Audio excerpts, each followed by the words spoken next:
Só um minutinho que eu vou inserir uma página em branco. Eu vou logo apagar aqui. Esse material que a gente for fazer em sala de aula será disponibilizado, tá bom?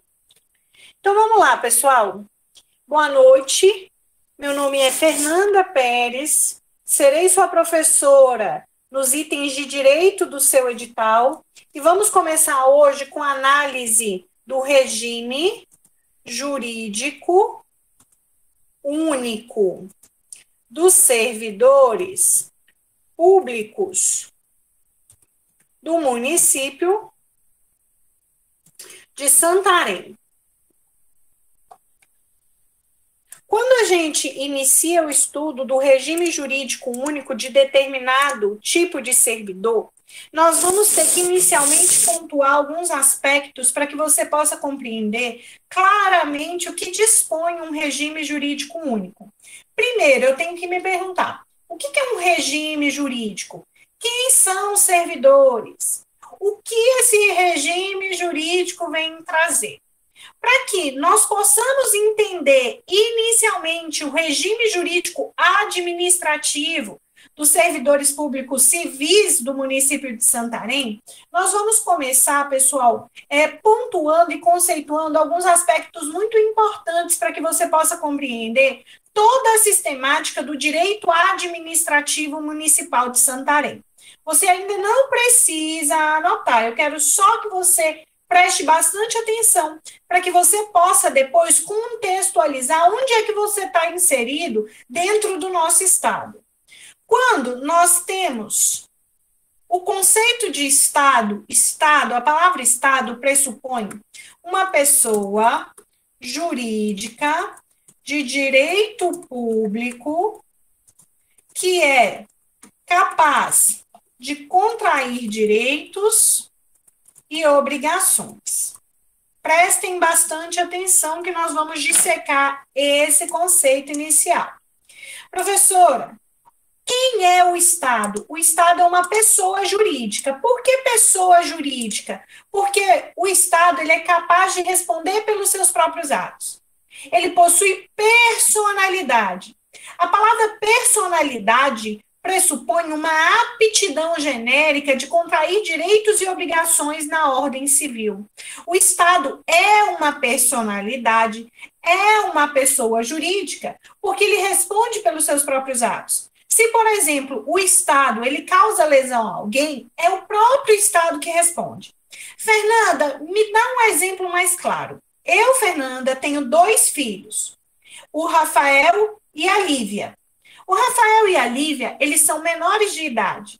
Eles não respondem pelos seus atos. O Rafael tem 8 aninhos e a Lívia tem 5 aninhos. Tudo que o Rafael e a Lívia fizer, quem responde sou eu, Fernanda. Por quê? Porque o Rafael e a Lívia, eles não possuem essa capacidade pessoal de responder pelos seus próprios atos. Quando eu digo que o Estado é uma pessoa jurídica, eu estou dizendo, ei, você é responsável. Você é capaz de contrair direitos e obrigações. Professora, a característica primordial do Estado é ele ser essa pessoa jurídica, mas de direito público. Eu já ouvi muito, Fernanda, a expressão assim, pessoa jurídica de direito público, ou a seguinte expressão, pessoa jurídica de direito privado. Qual que é a diferença entre ser uma pessoa jurídica de direito público e ser uma pessoa jurídica de direito privado? Prestem bastante atenção.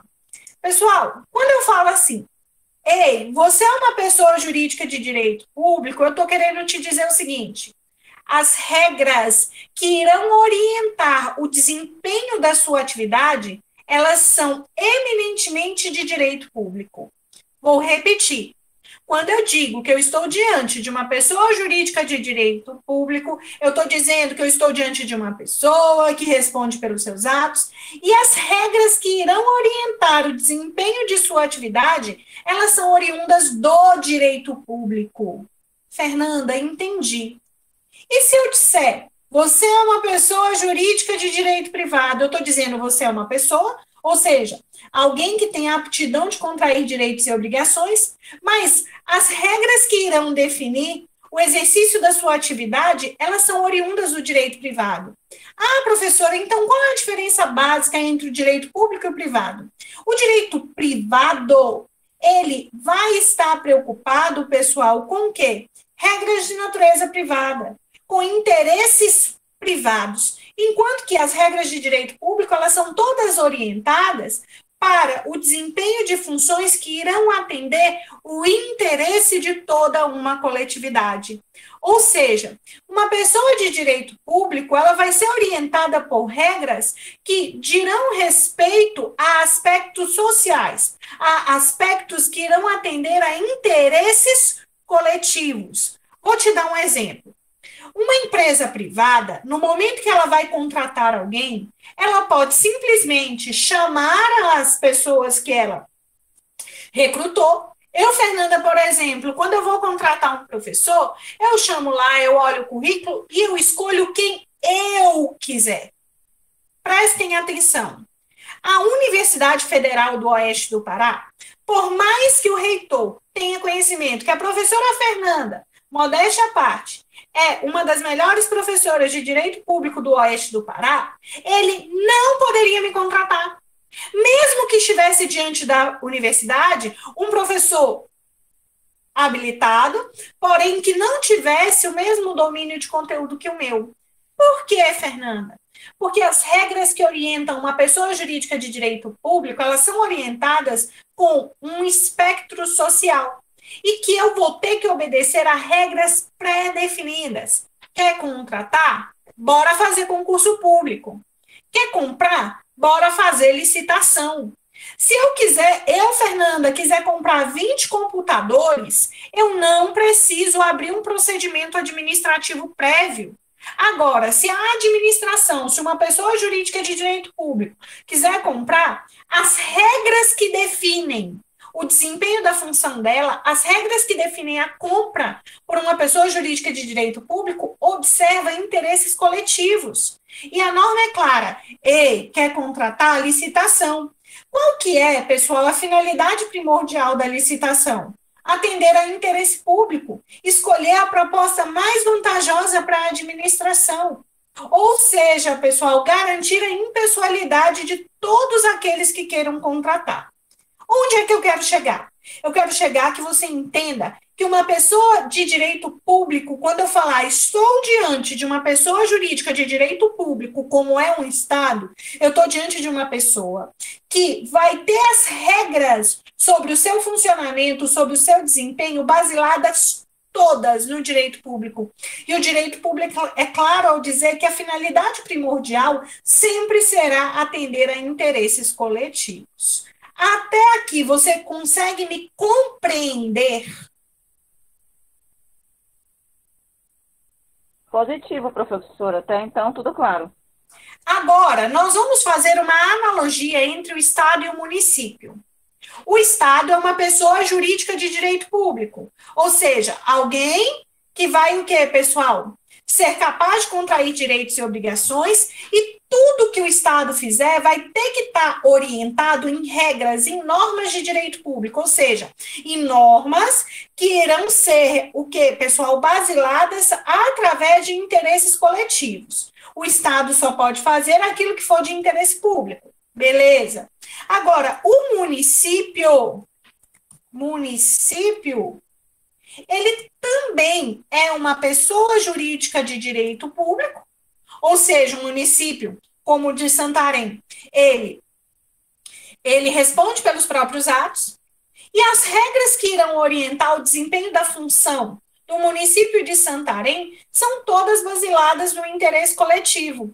O concurso público no qual nós vamos nos inscrever até o final do ano, em nome de Jesus, é a prova viva disso.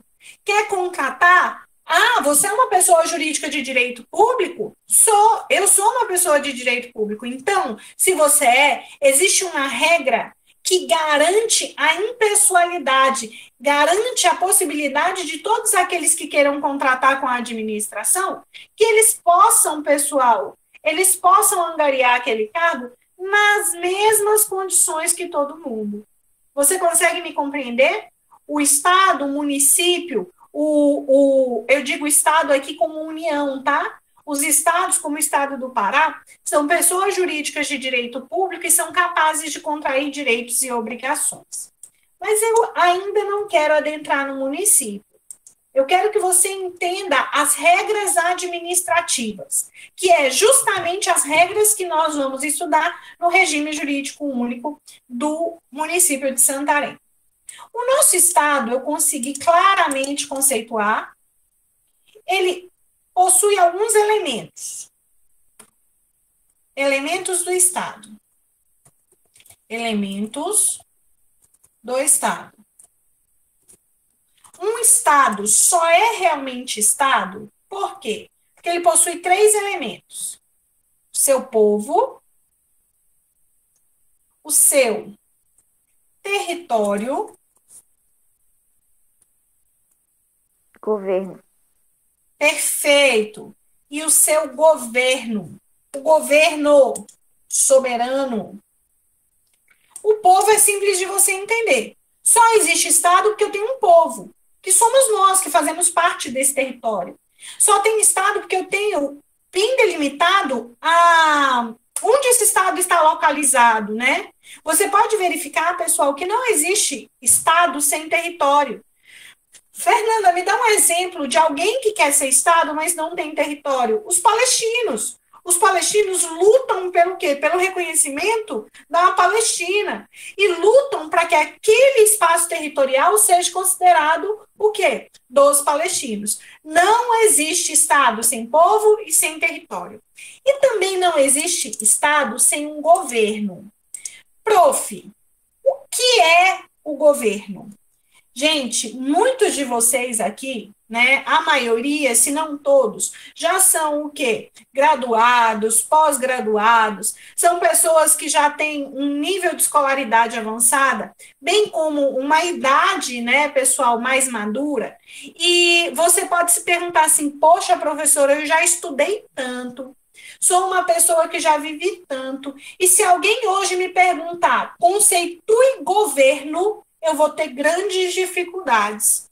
Eu tenho certeza disso, como 2 e 2 são 4. Professor, eu já ouvi muito falar o que é o governo, mas na hora de conceituar, como é que eu vou entender quem é o governo dentro do Estado? Simples assim. O governo é aquela mão que conduz o Estado. É por meio do governo que eu vou estabelecer a política do nosso Estado.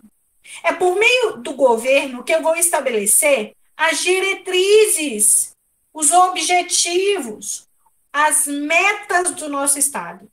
Por isso que é tão importante que um Estado tenha um governo. É por meio do governo que eu vou ter o direcionamento das ações estatais. Para fins de conceito, você poderia conceituar o governo como sendo aquele responsável pelo estabelecimento do que pode ou não pode ser feito dentro do Estado. É por meio do governo que eu vou estabelecer as diretrizes, os objetivos e as metas estatais. Professora, me dá um exemplo. Os chefes do Poder Executivo, presidente, governador e prefeito, no momento em que eles assumem o poder, eles irão apresentar para a sociedade o seu plano de trabalho e vão estabelecer o que eles desejam fazer nos próximos 4 anos. Esse desejo é exteriorizado por meio das chamadas leis orçamentárias. Exemplo, a PPA, a LDO e a LOA. É por meio dessas leis que nós vamos ter um Estado conduzindo as ações deste Estado. Se nenhuma possível questão de prova nos fosse questionado, obviamente que no seu conteúdo programático vai cair direito administrativo, e nós já estamos iniciando uma parte desse assunto, ele pode te perguntar assim, qual é a função de governar? A função de governar é a chamada função política. É por meio da função política que eu vou estabelecer as diretrizes, os objetivos e as metas do Estado. O Lula, quando assumiu o poder, ele apresentou para a sociedade seu plano de trabalho. E um dos seus lemas era: vamos acabar com a fome no Brasil? Vamos levar universidades para todos, ampliando, né, pessoal, a possibilidade aquele sujeito de baixa renda, para que ele possa fazer o quê, pessoal? Para que ele possa efetivamente exercer a sua cidadania, conseguir nível superior. Perceba que o Lula apresentou uma diretriz, um objetivo, um programa. Programa Fome Zero. Programa ProUni, Universidades para Todos. É por meio do governo, da função política do nosso Estado, que eu vou ter o estabelecimento das diretrizes, objetivos e metas. Essa função ela é exercida pelo chefe do Poder Executivo, que é o nosso presidente, o nosso governador, o nosso que é, pessoal? Prefeito. Professor, eu super, ultra, mega, power entendi. Quando nós estamos estudando, então, o Estado, eu te apresento os elementos desse Estado. Um dos elementos é o povo, o território e o governo soberano. É por meio do governo que nós vamos ter o estabelecimento da chamada função política. É por meio da função política que o chefe do Poder Executivo vai dizer o que pode e o que não pode ser feito. É por meio dessa função que o chefe do Poder Executivo vai estabelecer o quê? As diretrizes, os objetivos e as metas do nosso Estado. Perceba que o nosso Estado, presta atenção, ele tem diversas funções. Essas funções, olhem aqui, elas são subdivididas em 4. A gente aprende na escola que são 3, né? Mas a professora vai te ensinar que são 4. Preste atenção. Esse Estado, ele desempenha diversas funções. Fernanda, quais seriam as funções do nosso Estado? Primeira dela, função legislativa. Segunda, função jurisdicional. E, por fim, função administrativa. Perceba que a função política... Professora, Oi, já está amor. A sua voz já está travando há bastante tempo, eu não estou conseguindo ouvir. É só para você que está travando ou é para todo mundo? Me responda. O meu está normal, professora, sem trabalho. O grande problema, às vezes, é a sua conexão com a internet. Tá? Então, é melhor você tentar sair e entrar novamente, beleza? Beleza? Qualquer coisa, pessoal, eu repito. Ok? Vamos lá, vou repetir. As funções do Estado, pessoal, elas são 3, primordialmente. A função legislativa, que vai ser exercida... Poderia repetir de novo a explicação, por favor, que cortou? Eu estou explicando, Jarlisson. Vamos lá. Olha lá. Quando acontecer de ficar travando, saiam e entrem novamente, porque muitas vezes é a sua própria internet, tá bom? Eu vou dar 1 minuto para você entrar e sair, tá? E a gente retornar. 1 minutinho, quem tiver com problema. Vamos lá, voltando. O Estado é uma pessoa jurídica de direito público, superentendido. Os elementos do Estado você já captou. O governo, você já entendeu a função, ou seja, é a função política, é a função que o Estado tem, que irá direcionar as políticas públicas. E as funções do Estado são função legislativa exercida pelo Poder Legislativo, função jurisdicional exercida pelo Poder Judiciário e a função administrativa, que é exercida pelo Poder Executivo. Por que eu estou falando tudo isso aqui para vocês, pessoal? Porque eu quero te situar onde é que você vai trabalhar.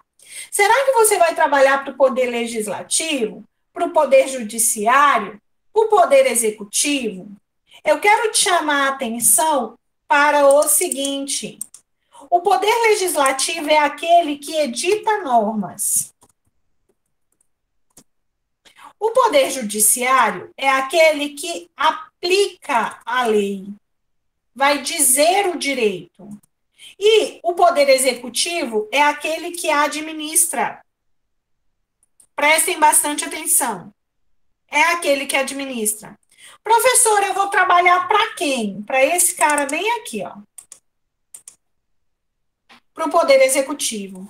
E se você se atentou a uma coisa, você pode perceber que o Poder Executivo vai exercer função de natureza administrativa e função de natureza política. Ele tem duas funções a serem realizadas. A função de natureza administrativa, que vai administrar, que vai ser o seu papel, e a função de natureza política. E aí eu te pergunto, professora, qual é a diferença entre a função política e a função administrativa?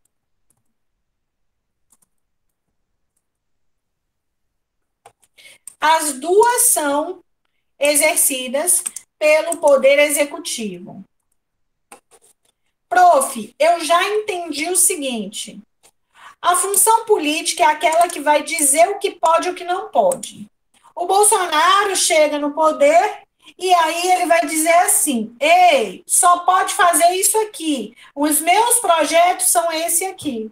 Por meio da função política, eu vou estabelecer as diretrizes, os objetivos e as metas do nosso Estado. Vou repetir. É por meio da função política que eu exerço o quê? O estabelecimento das diretrizes, objetivos e metas. Vou dar um exemplo aqui. O Lula apresentou a seguinte diretriz: vamos acabar com a fome por meio do programa Fome Zero. Ok? Quem é que estabeleceu isso aqui? Foi a função política. Agora, eu te pergunto, quem é que vai tirar do papel? Porque o Fome Zero está no projeto do Lula, lá no PPA do Lula. Só que ele está no papel. Prestem bastante atenção agora no que eu vou dizer. Quem vai tirar isso aqui do papel é a função administrativa. É por meio de órgãos de natureza administrativa que nós vamos colocar em prática o que o governo mandou. A função política, ela é desempenhada pelo governo. Ou seja, eu vou mandar e alguém vai me obedecer. Quem é que vai obedecer ao governo? A administração pública. Vou te dar um exemplo claro, para que você possa entender o que eu estou falando.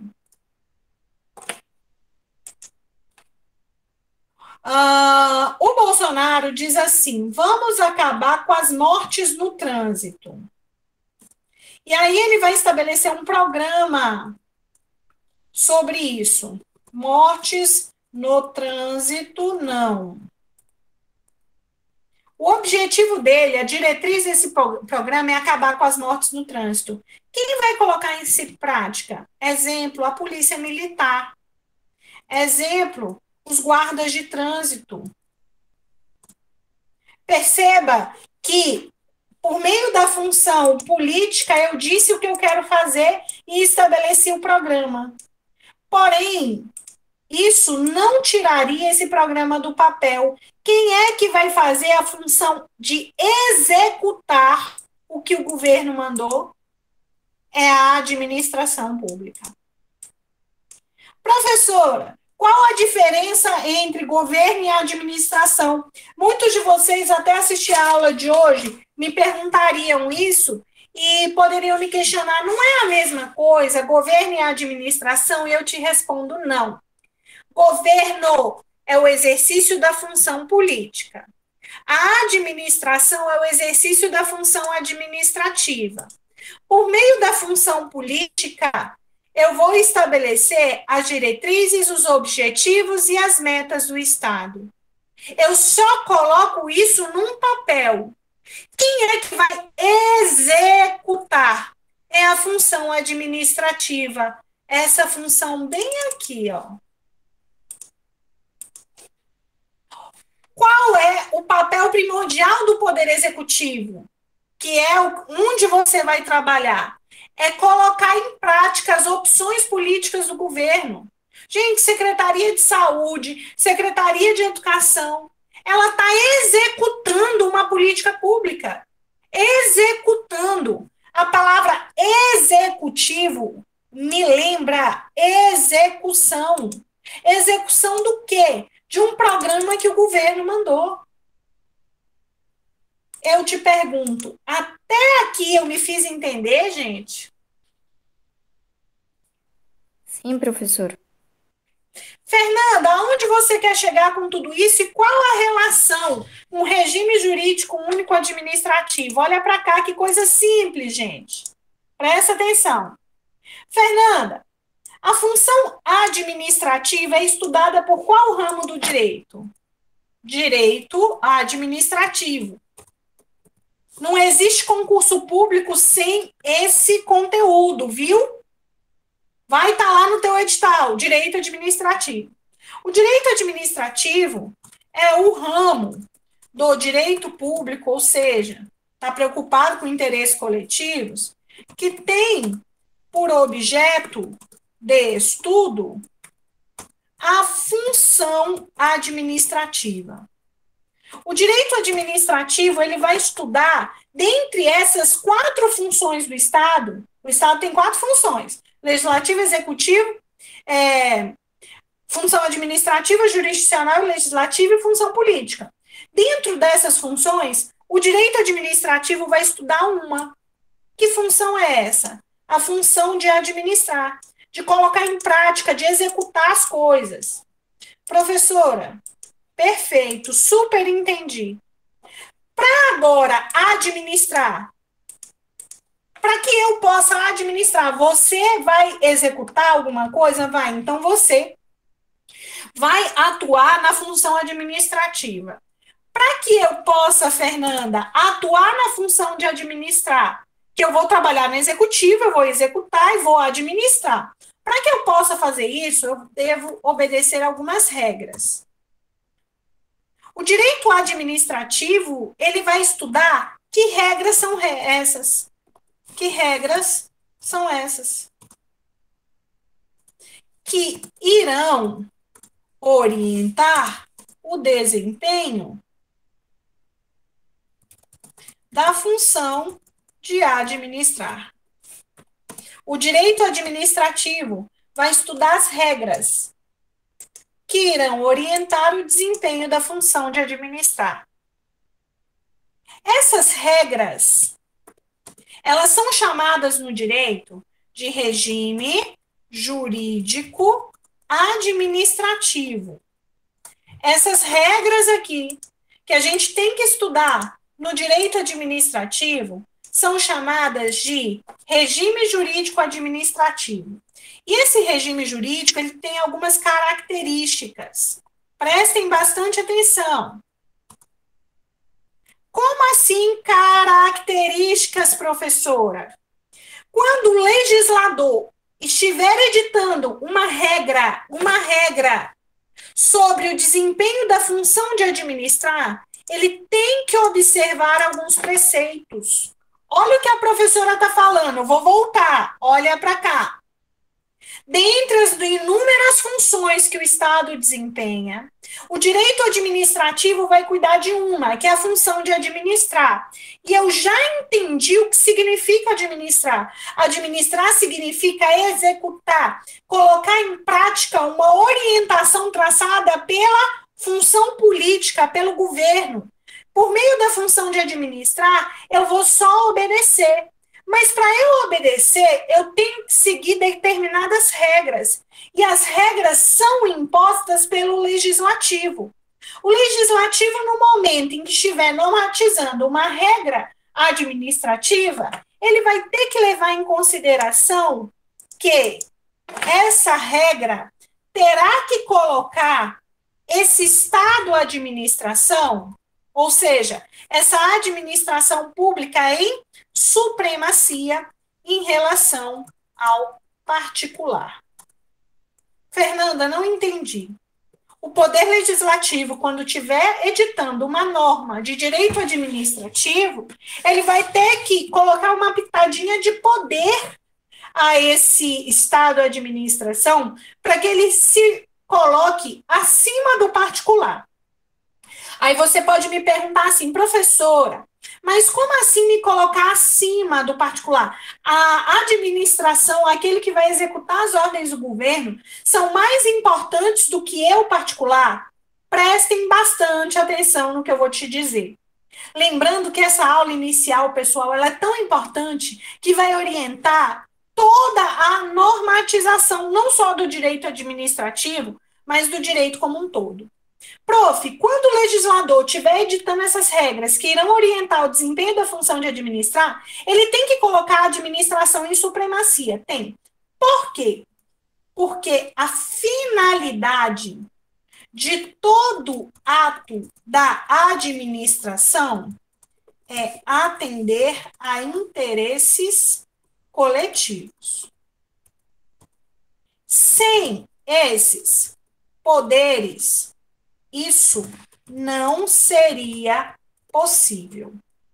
Vou te dar um exemplo. O que não seria possível, Fernanda? Atender a interesses coletivos. Se eu não tivesse esse poder que me coloca acima do particular, quando eu estivesse no exercício de administrar, eu não conseguiria desenvolver essa atividade de maneira eficiente. Vou te dar um exemplo. Eu disse para você que o Bolsonaro, ou vamos falar aqui do estado do Pará, o governador Helder Barbalho, ele, no momento em que estava exercendo a função política, disse assim, vamos acabar com as mortes no trânsito. Quando ele fala isso, ele colocou isso no papel, os guardas de trânsito devem executar essa ordem. E executar nada mais é do que administrar. Ocorre que um guarda de trânsito, quando vê alguém bebendo e dirigindo ao mesmo tempo, e ele assobia, simplesmente faz assim. Esse assobio está fazendo o quê? Está mandando aquele sujeito parar. Mas eu te pergunto, será que se esse guarda, pessoal, tivesse, presta atenção, se esse guarda tivesse os mesmos poderes que esse particular, ele teria como conseguir fazer esse sujeito parar? Me respondam.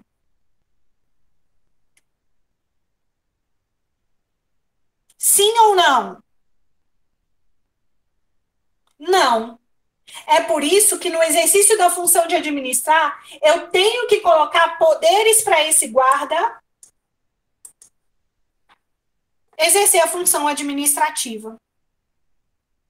Vocês estão conseguindo captar, pessoal? Olha lá.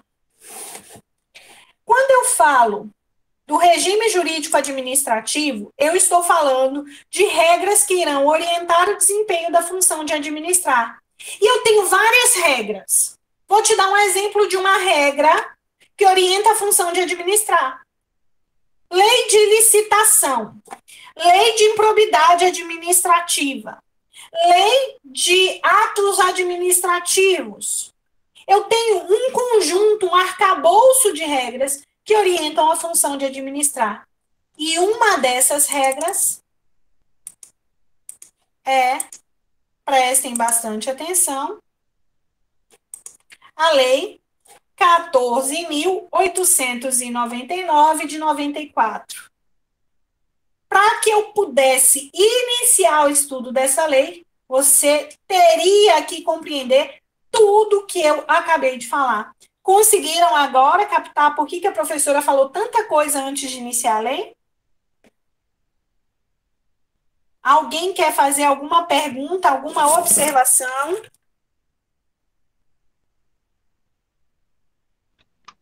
Não, professora, pode continuar, tá tudo claro até então. Outra pessoa, alguém? Estava com saudade de direito administrativo. Pessoal, então vamos respirar 5 minutos. Oi. Vou te dar 5 minutos para você pegar uma Oi. água. Oi. Oi, Ei, professor. Escute. pode falar. Uma pessoa que seja militar, como ela se comportaria dentro desse regime jurídico único? Sem ela ser Aqui, concursada, ela estando lá dentro como temporária ou fazendo algum tipo de trabalho. Tá vendo? o militar, vamos lá, uma coisa por vez. O militar, ele segue um regime militar. Esse aqui é um regime jurídico único dos servidores públicos civis municipais. Mesmo porque a gente não tem. Sim. Não, eu quero dizer o seguinte, vamos dizer que um das pessoas do mais alto escalão precisasse de um militar. Como ele se comportaria dentro desse regime? O militar, ele Reina. segue. O militar, ele tem um regime jurídico próprio. Ele não vai seguir esse aqui. O fato de, por exemplo, o Bolsonaro, pessoal, ser escoltado pelo Exército, por polícia penal, enfim, não significa que aquele militar vai seguir as regras de direito civil. Por exemplo, o militar não pode grevar. Você, como servidor público civil, vai poder grevar. Ah, mas aquele militar está trabalhando no Poder Executivo, não importa. O regime jurídico dele é o regime militar, ok? Ah, tá. Obrigado, querida. Professora, essas mesmas regras do regime funcionam para os temporários também? Não, toma cuidado. Aqui eu estou me referindo a regime jurídico. Regime jurídico vai ser aplicado, conforme eu vou te ensinar daqui a pouco, só a servidores. Quando eu falo a palavra servidor, nós vamos ver em momento oportuno, ele é uma espécie de quê, pessoal? Espécie de quê, pessoal? Alguém sabe? De agentes públicos.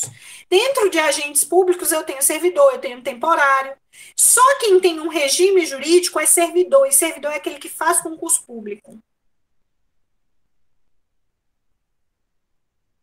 Beleza? Certo.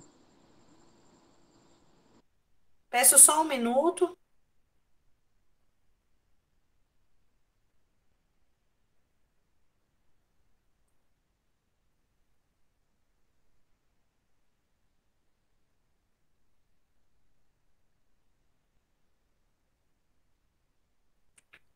Ok, então, pessoal?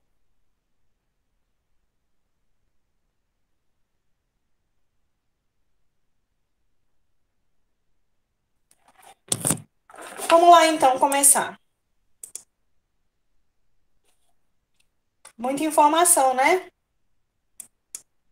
Não se preocupe, gente, que vocês irão estudar com muito carinho todos esses tópicos dentro de direito administrativo. Eu só quis te situar que essa é uma lei que orienta o desempenho da função administrativa. Por meio dessa lei, nós vamos ter o regime jurídico que vai ser aplicado a vocês, futuros servidores públicos municipais de Santarém. O regime jurídico, pessoal, é aquele que vai dizer quais são os seus direitos, quais são os seus deveres como servidor, ok? A Lei 14.899 de 94, não se apavorem, porque daqui até o dia da prova você já vai estar familiarizado com esse número de lei, tá? Lei 14.899 de 94, ela vai dispor sobre o regime jurídico único dos servidores públicos civis municipais de Santarém. Aqui, eu quero que você grife o seguinte, deixa eu pegar aqui, você vai grifar essa palavrinha para mim aqui, servidor.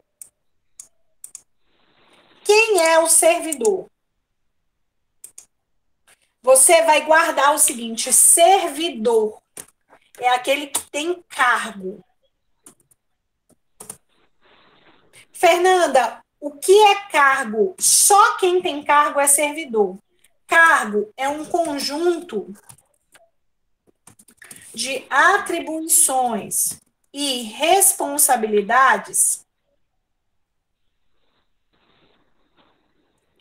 atribuições e responsabilidades entregues ao servidor. Repetindo, gente, vocês vão perceber no decorrer das nossas aulas, quem aqui ainda não era meu aluno, que eu tenho uma neurose de repetição. Ah, professora, eu não aguento mais repetir. Mas você vai entender, não sei se você já fez concurso público alguma vez na sua vida, mas pela minha experiência, eu peço que você confie em mim. Concurso não quer saber quem sabe. Concurso quer saber quem lembra mais das informações. Então, quanto mais a gente repetir, mais preparados estaremos para a nossa prova. Servidor é aquele que tem cargo. Quem é que tem cargo? É servidor. Servidor tem cargo. E o que é cargo? É um conjunto de atribuições e responsabilidades que serão entregues a servidor. Temporário tem cargo? Não. Empregado público tem cargo? Não. Só quem tem cargo é servidor. E o servidor, em regra, é aquele que fez concurso público. Em regra. Por quê? Porque nós temos a exceção do servidor comissionado, que é aquele que exerce um cargo de livre nomeação e livre exoneração. A qualquer tempo ele pode sair. Esse servidor não fez concurso. A regra é o servidor de caráter efetivo, que fez concurso público. Professor, e o servidor comissionado é uma exceção. A regra no direito administrativo constitucional é que, para que eu possa exercer um cargo público, eu tenha feito concurso público. Até aqui tudo bem?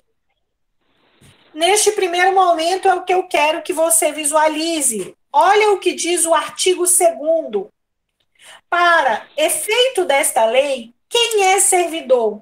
Ele vai te pedir, pessoal, na sua prova, algo muito Ctrl+C, Ctrl+V. Ctrl+C, quem é servidor? Servidor é a pessoa legalmente investida em cargo. Só quem tem cargo é servidor. Servidor é aquela pessoa que está legalmente investida em um cargo. E quem é o servidor? Olha lá. Equipara-se também a servidor o pessoal contratado por tempo determinado para exercer função decorrente de necessidade temporária, de excepcional interesse público, sujeitando-se ao regime jurídico previsto nessa lei. Toma muito cuidado aqui. Muito. Por quê, professora? Quem já estudou comigo o regime jurídico, pessoal, do Estado do Pará, ou regime jurídico da União, nós temos uma grande diferença aqui em relação ao regime jurídico único municipal. Por quê, Fernanda? Porque o município coloca aqui que se equipara ao servidor aquele que é contratado. Mas a gente tem que tomar muito cuidado, sabe por quê? Porque se a gente fosse levar ao pé da letra o que está disposto no parágrafo único, o servidor temporário teria estabilidade. Conseguem captar o que eu estou falando? Se eu fosse levar ao pé da letra, o servidor temporário teria um regime previdenciário próprio e não estaria sujeito ao regime geral, que vai ser administrado pelo INSS. Para fins de prova, o que eu tenho que levar para a minha prova? Se ele colocar assim, de acordo com o regime jurídico único do município de Santarém, desliguem o áudio, pessoal. De acordo com o regime jurídico único do município de Santarém, equipara-se a servidor, aí estaria certo. Agora, se ele colocar assim, o servidor temporário, aquele contratado por prazo determinado, teria a estabilidade prevista no regime jurídico? Não. Estaria sujeito ao regime próprio de previdência social? Não. Até aqui me fiz entender?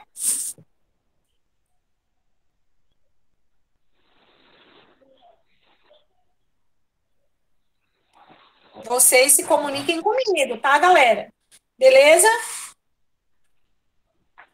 Deixa eu colocar aqui para ver o que está acontecendo aqui no chat. Beleza. Professora, olha lá. Conceito de cargo público. Cargo público é uma unidade básica de estrutura organizacional. Olha o que a professora falou no início. é o conjunto de atribuições e responsabilidades, palavra-chave, que é entregue a quem?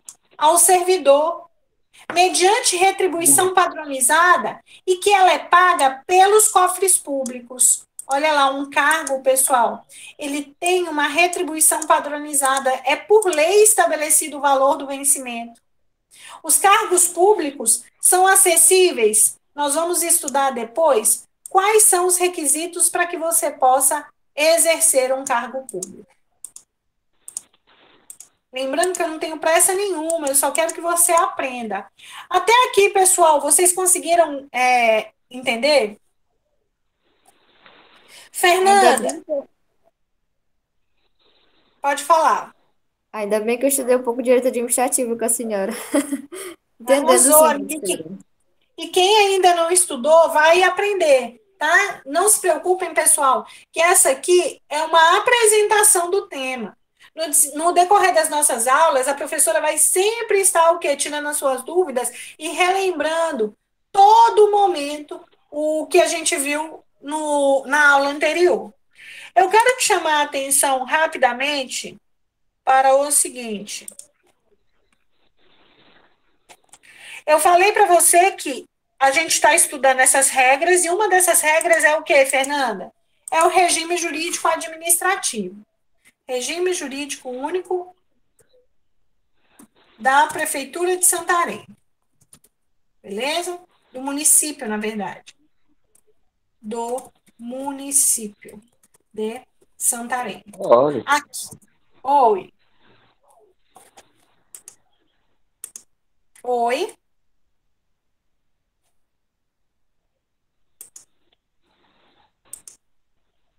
Olha lá.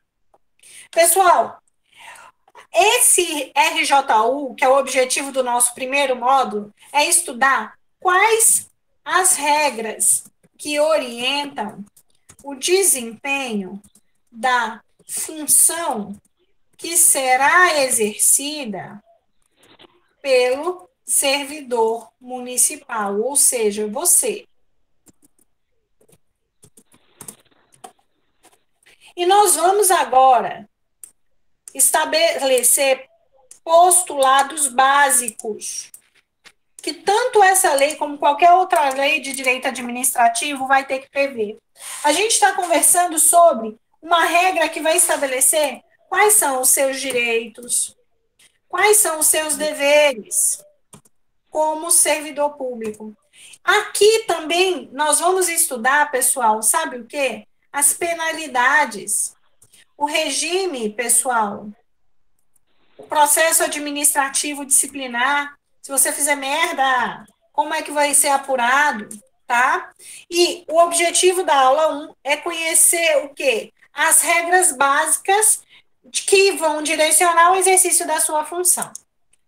A nossa Constituição, tanto a Constituição do Estado como a Constituição do Pará, diz assim: a administração pública, ele coloca lá direto, indireta, isso aqui não vem ao caso nesse momento, tanto do Poder Executivo, Legislativo ou Judiciário, que me interessa aqui é o do Poder Executivo, tá, pessoal? Obedecerá aos seguintes princípios. Esses princípios, eles vão ter que ser observados na lei que a gente está estudando, que é a lei que vai definir quais são os seus deveres. E é por meio desses princípios que a gente vai estabelecer os deveres. E quais são esses princípios? Aquele famoso LIMP, eu não sei se você já estudou concurso público, toda a prova a gente vai ter o LIMP aqui, ó. Legalidade, impessoalidade, moralidade, publicidade e eficiência. Olha para cá, legalidade, impessoalidade, moralidade, publicidade e a eficiência. No desempenho da função, pessoal, você como servidor vai ter que obedecer ao princípio da legalidade. Anotem, o que é legalidade?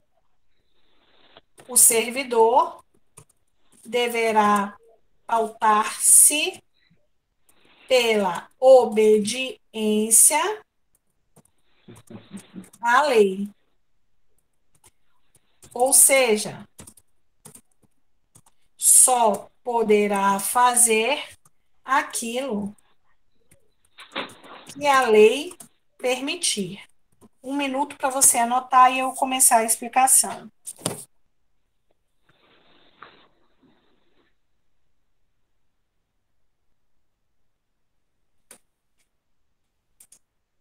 Deixa eu ver se tem alguém querendo entrar.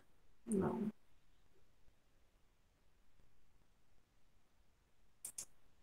Olha lá.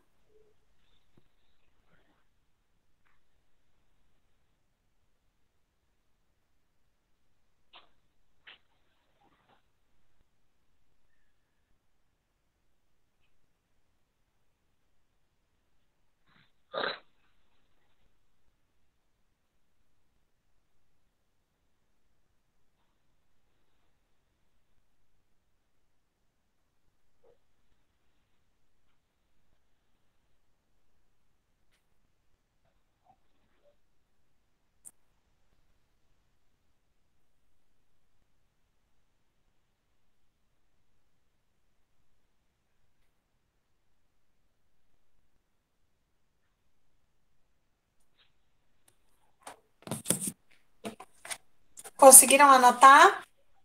Fernanda, o princípio da legalidade, ele se coaduna ao chamado Estado democrático de direito. Imagina alguém te perguntando assim, o que é um Estado democrático de direito? É o Estado em que se respeita. Desliguem o áudio, a não ser que você queira falar. É o Estado em que se respeita suas leis e nada está acima. Charlison, seu áudio está ligado. Da Constituição.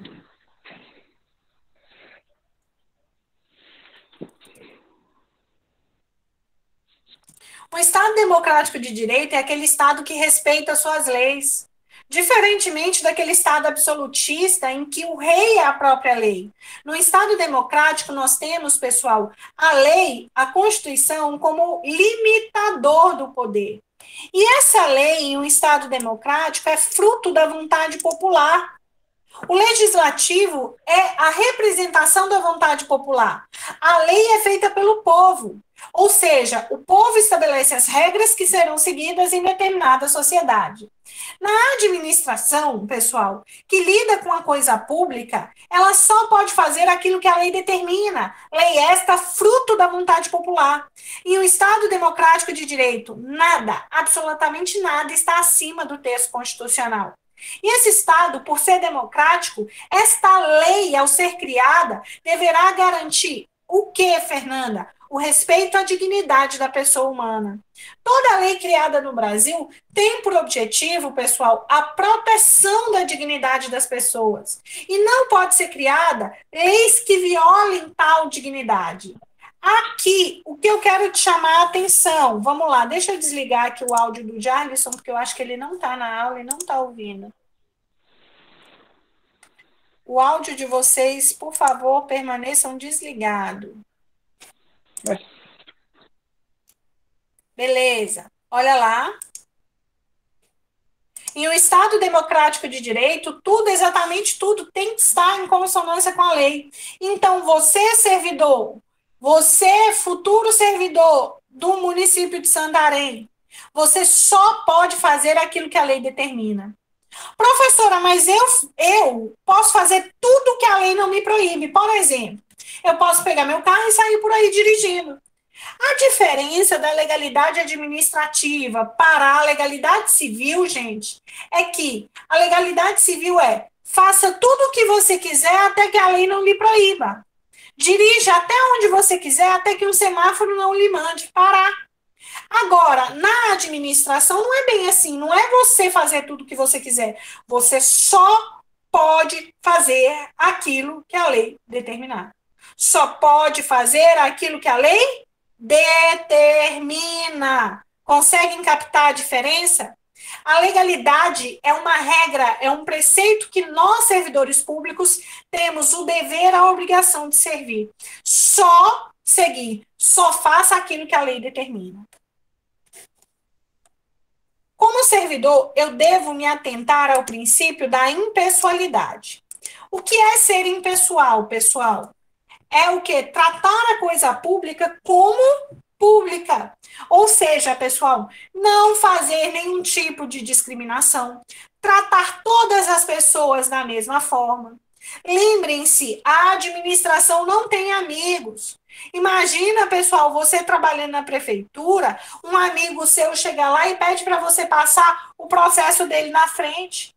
No momento em que você estiver exercendo a função administrativa, você não é você. Você é a própria personificação da entidade que você representa.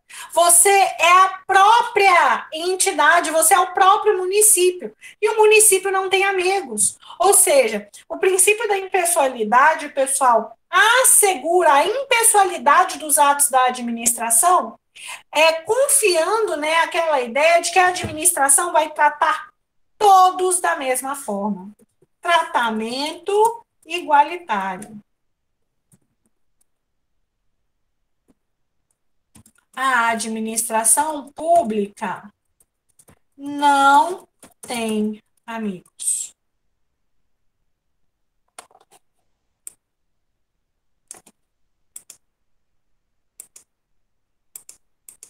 Captaram?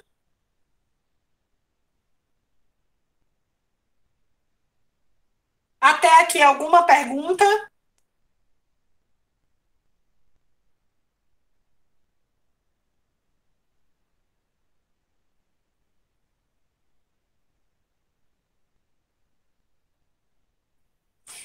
Mas pode surgir uma possível dúvida. Fernanda, se todos devem ser tratados da mesma forma, por que a previsão, por exemplo, no edital de concurso público para vagas para PCD, negros, índios, baixa renda. Não tem no Enem? Baixa renda, não tem umas cotas? Ou seja, as chamadas cotas, as chamadas ações afirmativas. Professora, a senhora acaba de me dizer que o Estado ele tem que tratar todo mundo da mesma forma. A Constituição diz assim: todos são iguais perante a lei, sem qualquer distinção, garantindo-se a brasileiros e estrangeiros que aqui residem a inviolabilidade do direito à vida, à liberdade, à igualdade, à segurança, à propriedade, entre outros direitos, de maneira igualitária. Mas aí você pode me perguntar, se há previsão constitucional de tratamento igualitário, como explicar as chamadas ações afirmativas? Como explicar as cotas nas universidades, professora? Isso não estaria em dissonância com o que a senhora está acabando de dizer? Para te responder, pessoal, esse questionamento, eu vou rapidinho dar um exemplo para vocês. Deixa eu até aqui abrir aqui.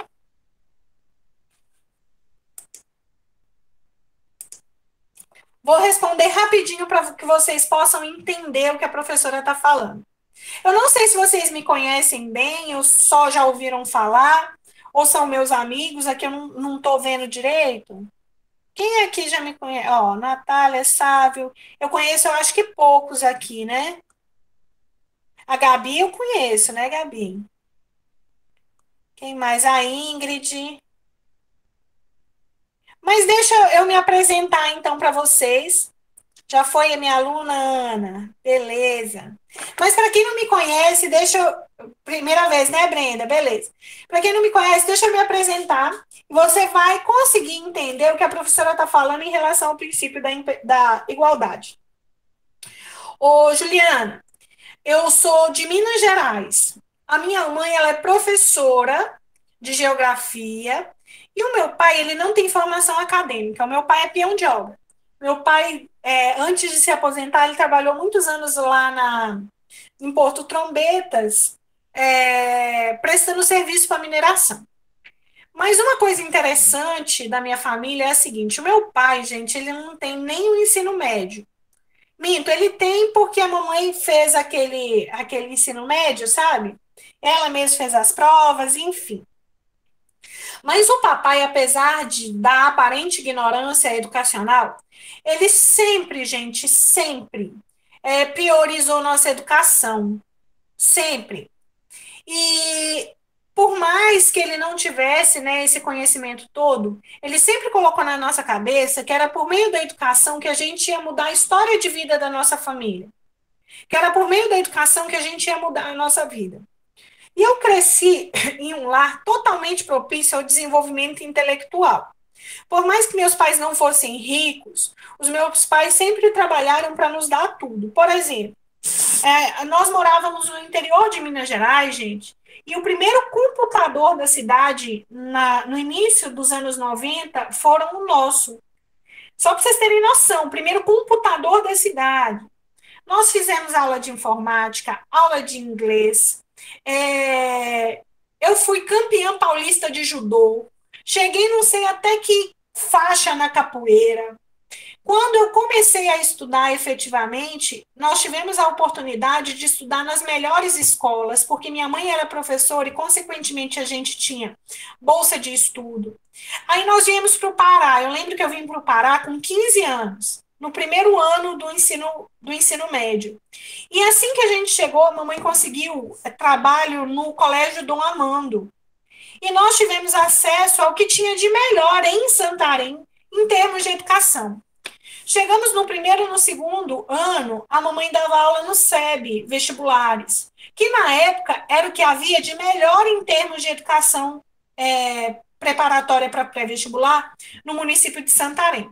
Então, assim, nós crescemos em um ambiente totalmente propício ao desenvolvimento intelectual. Tivemos muitas oportunidades. Durante 15 anos da minha vida, eu e meus irmãos, Fabiana, Leonardo, hoje o Leonardo é médico, Fabiana é da polícia, nós nos dedicamos à atividade musical. Nós tocamos em filarmônica, em bandas, enfim. E a música, gente, se você tem filhos e oportunidade, eu vou dizer para você, ela é importantíssima e ajuda demais nesse desenvolvimento.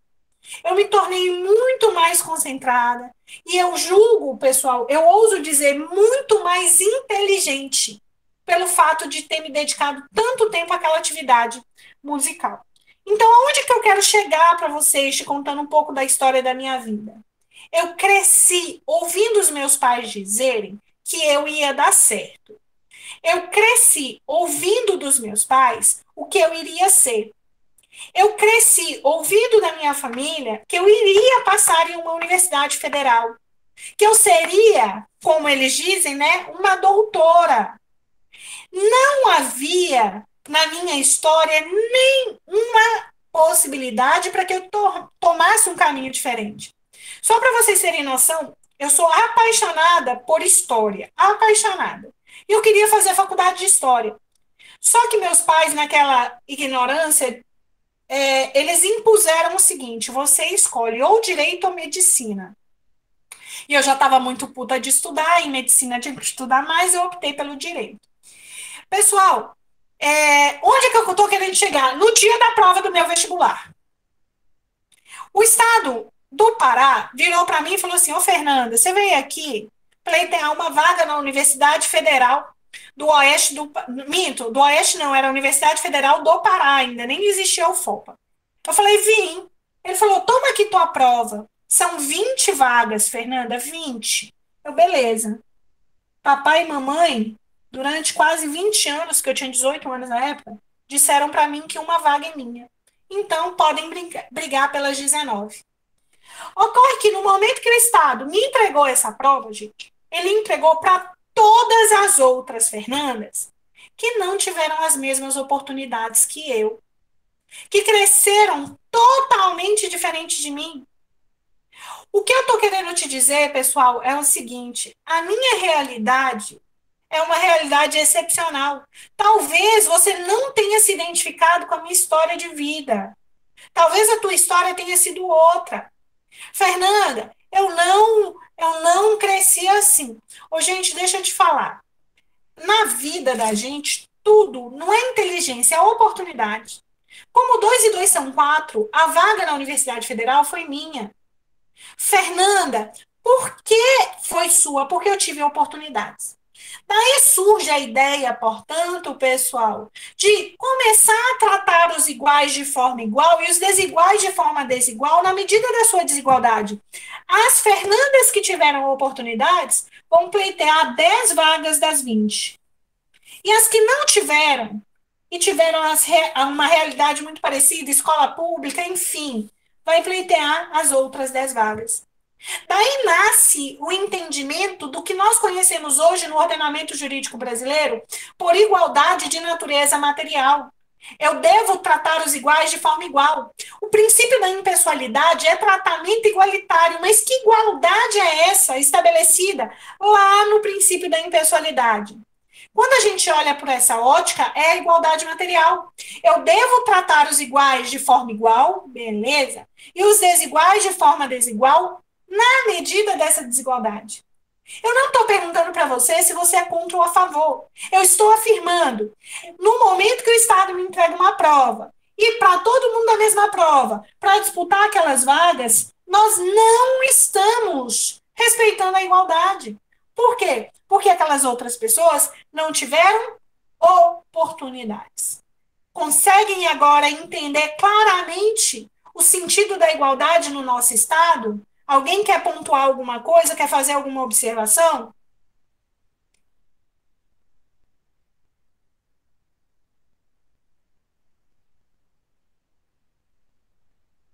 Gente, eu garanto para você que você nunca mais vai esquecer o que eu falei.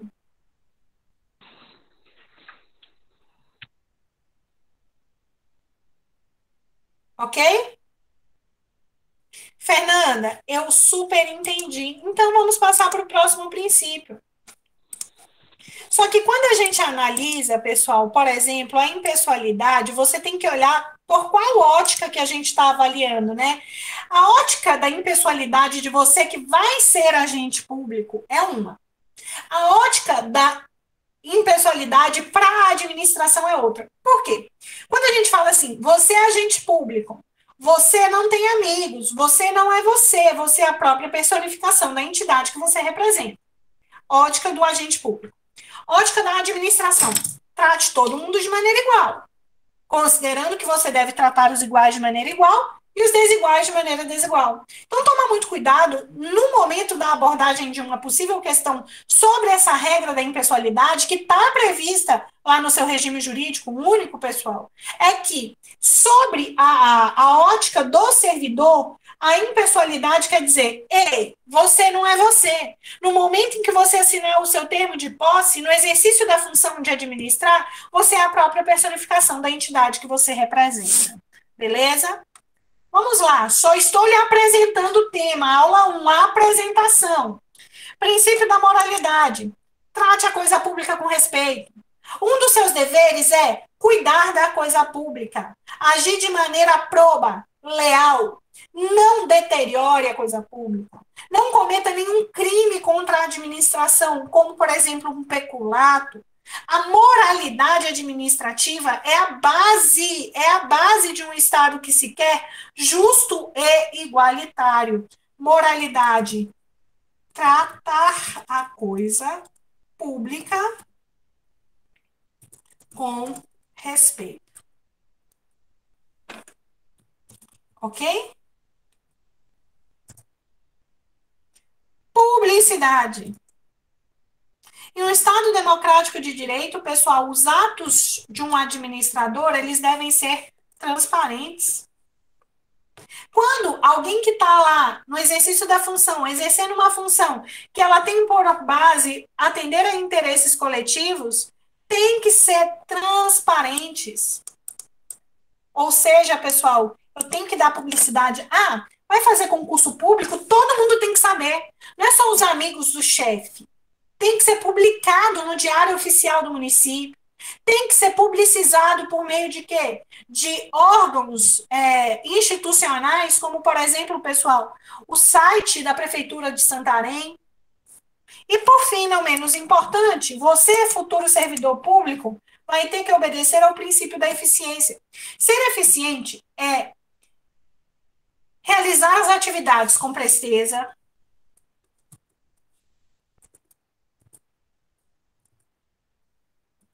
perfeição, rendimento funcional, fazendo mais com menos. Isso é ser eficiente. Diante de tudo que eu acabei de te trazer, eu lhes pergunto: alguma dúvida?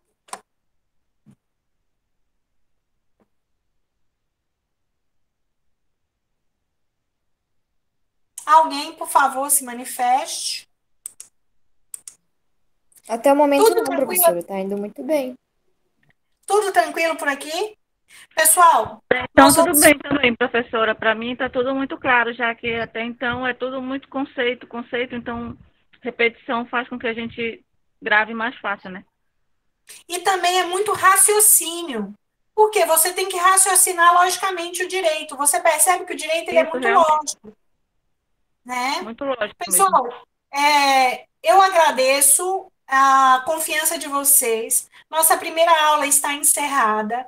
A gravação da aula será disponibilizada amanhã via grupo, ok? Se você tiver alguma dúvida, assista novamente, coloque em modo acelerado, porque aí você vai otimizando o seu tempo.